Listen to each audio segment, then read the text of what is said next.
बिस्मिल्लाहिर्रहमानिर्रहीम। अस्सलाम वालेकुम जी बच्चों, क्या हाल हैं जी आपके? ठीक हैं। अच्छा जी, चैप्टर नंबर 3 के न्यूमेरिकल्स किए हुए हैं, कुछ पिछली वीडियो में बने हुए हैं और कुछ अब इस वीडियो में इंशाल्लाह हम कवर करेंगे। 4 क्वेश्चन हैं, बाकी सारे क्वेश्चन जो हैं वो पहली जो वीडियो है उसमें बने हुए हैं। तो अभी ये पार्ट 2 है चैप्टर नंबर 3 का। तो चलें इसे करते हैं। उर्दू मीडियम वाले भी समझ लें, इजी है, अपनी किताब साथ रख लें और समझ लें, क्योंकि सवाल सारा तो ज़ाहिर है ये मेन चीज़ है। तो उर्दू मीडियम वालों ने भी यही कुछ करना है, इंग्लिश वालों ने भी ऐसे ही लिखना होता है। तो ऊपर जो क्वेश्चन है वो ज़ाहिर है दोनों का डिफरेंट होता है, तो वो आप लोग देख लें अपनी किताब से। अच्छा जी, तो 3.2 बड़ा ही सिंपल छोटा सा सवाल है। देखें, कह रहे हैं the weight of a body, एक बॉडी है, कोई चीज़ है, उसका जो वज़न है वेट, वो उसने दे दिया 147 न्यूटन। तो साथ ही हमने उसको लिख लेना है W is equal to 147 newton. So what is its mass, कि इसका मैस कितना होगा, M हमने फाइंड करना है, वो हमने साथ लिख लेना है। अब देखें, यही दो चीज़ें हैं हमारे पास, एक W है और एक M है। अब इनका रिलेशन क्या बनता है? W का फार्मूला आपको पता है, वेट किसके बराबर होता है? mg के। W is equal to mg। तो ये जस्ट फार्मूला लगाएं और देखें यहाँ m जो हमें कैलकुलेट करना है वो मौजूद है। g की वैल्यू हमें वैसे ज़ुबानी याद होती है 10। हर दफ़ा g की वैल्यू हमने 10 लेनी है, क्योंकि ज़मीन के ऊपर ऊपर रहते हुए उसकी सतह के ऊपर जो है वो हमेशा g 10 होता है। जब हम हाइट पे जाते हैं तो फिर जो है उसने थोड़ा सा चेंज होना होता है, वरना ये 10 नहीं है। सो W की जगह 147 लिख लिया, G की जगह 10 आ गया और M हमने कैलकुलेट करना है। तो 10 इधर मल्टीप्लाई हो रहा है, उधर जाके डिवाइड हो जाएगा। तो जब 10 से डिवाइड करेंगे तो आंसर आएगा 14.7। और चूंकि मैथ्स है तो अब यहाँ पे kg लिख लें। हमेशा यही किया करें कि जब आप आंसर लिखते हैं तो वहाँ यूनिट लगाया करें। अगला क्वेश्चन 3.4 है, देखें इसको पढ़ के देखते हैं क्या लिखा हुआ है। Find the acceleration. अब शुरू में ही आ गया कि हमें एक्सेलरेशन फाइंड करना है, तो आपने शुरू में साथ ही लिख लेना है कि A इज इक्वल टू, आपने क्वेश्चन मार्क लिख लिया। आगे का कहता है produced by a force of 100 Newton. तो 100 न्यूटन की फोर्स आ गई, तो आपने साथ लिख देना है F is equal to 100 newton. साथ साथ इस तरह से इंफॉर्मेशन हम लिखते चले जाते हैं।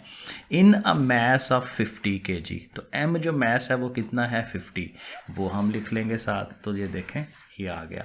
सो ये सारी तीनों मालूमात हमने लिख ली। A मालूम करना है, F दिया हुआ है, M दिया हुआ है। तो नज़र आ रहा है F is equal to MA, है ना। तो ये न्यूटन का सेकंड लॉ ऑफ मोशन हम यूज़ कर लेंगे। F is equal to MA लिखेंगे, F की वैल्यू 100 है वो लगा दी, M की जगह 50 लगा दिया, A हमें कैलकुलेट करना है। तो ये भी बड़ा सिंपल सा सवाल है। 50 इधर मल्टीप्लाई है, उधर जाके डिवाइड होना है 100 ओवर 50, तो फिर आंसर कितना आ जाएगा 2। और अब उसकी यूनिट लिखें मीटर पर सेकेंड स्क्वायर। इसको ऐसे भी लिखते हैं या आप ऐसे लिख लें MS-2, क्योंकि जब सेकंड को आप ऊपर लेके जाते हैं तो फिर वो जो पावर है उसकी नेगेटिव में लिखी जाती है। तो आजकल ये तरीका है लिखने का, तो आप ये वाला तरीका लिख लें। अब आ जाते हैं क्वेश्चन नंबर 3.6 में, और यहाँ ये थोड़ा सा बड़ा क्वेश्चन लिखा हुआ है, लेकिन कोई खास इसमें प्रॉब्लम नहीं है, इजी सवाल है ये। देखें लिखा हुआ है 2 मैसेज 52 kg एंड 48 kg। दो मैस है हमारे पास, दो बॉडीज़ हैं, एक का 52 kg मैस है, दूसरे का 48 kg मैस है। अटैच हैं to the end of a string, किसी रस्सी से, धागे से उसमें हमने एंड पे उसको बांधा हुआ है। That passes over a frictionless pulley. तो यहीं से हमें पता चल जाता है कि ये पुल्ली वाला सवाल है। Find the tension in the string.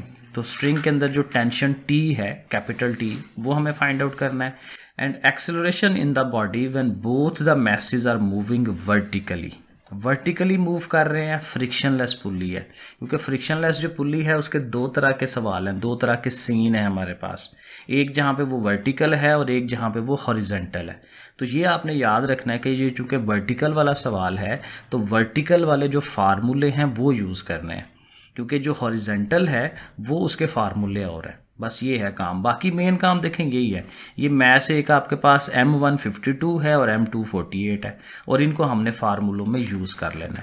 अब ज़ाहिर है फार्मूले हमें याद करने होते हैं, तो ये साथ साथ हम लिख लेंगे। M152 है, M2 जो है 48 है, A हमें कैलकुलेट करना था एक्सेलरेशन, और T जो है वो भी कैलकुलेट करना है। तो देखें एक्सेलरेशन का फार्मूला हम लिख रहे हैं M1 minus M2 over M1 plus M2, और साथ G से वो मल्टीप्लाई हो रहा होता है। तो जी तो ऑलवेज जैसे पहले कहा कि हमें 10 पता होनी चाहिए उसकी वैल्यू, M1 M2 सवाल में उसने दिया हुआ है तो हम लिख लेंगे 52 माइनस 48। 48 इधर नहीं करना क्योंकि ज़ाहिर है माइनस होना है, तो बड़ी में से छोटी को माइनस करते हैं ताकि आंसर पॉजिटिव आए। सो जो 52 है वो इस साइड पे होना चाहिए। सो 52 माइनस 48 नीचे जो वही दोनों प्लस हो रहे हैं मल्टीप्लाइड बाय 10। तो जब माइनस करेंगे 4 आ जाएगा और नीचे जब दोनों प्लस हो रहे हैं तो 100 आ गया, साथ ये 10 है। एक ज़ीरो से एक ज़ीरो कटवा दें और 4 को 10 पे डिवाइड कराएंगे तो 0.4 आ जाएगा। तो ये हमारा चूँकि एक्सेलरेशन है तो एक्सेलरेशन के साथ यूनिट जो है वो लिख दें।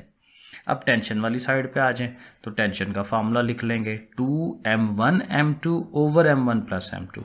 सो फार्मूला आपको याद करना है। सो 2 लिखें, m1 लिखें, m2 लिखें। अब ऊपर ये तीनों चारों चीज़ें मल्टीप्लाई हो रही हैं और नीचे ये दोनों ने ऐड होना है, वो ऐड होके फिर दोबारा नीचे 100 ही बनना है। सो बहरहाल कैलकुलेटर का काम है सारा, वो आपने कर लेना है। ठीक है, ये आपके सामने है और ये 499.2 आंसर आता है। तो बुक वाले ने इसको राउंड ऑफ करके तकरीबन 500 ही कर लिया हुआ है, तो आप भी इसको ज़ाहिर है 500 लिख लें। और चूँकि टेंशन या फोर्स एक ही चीज़ है तो इसको आप न्यूटन में लिखेंगे। सही हो गया।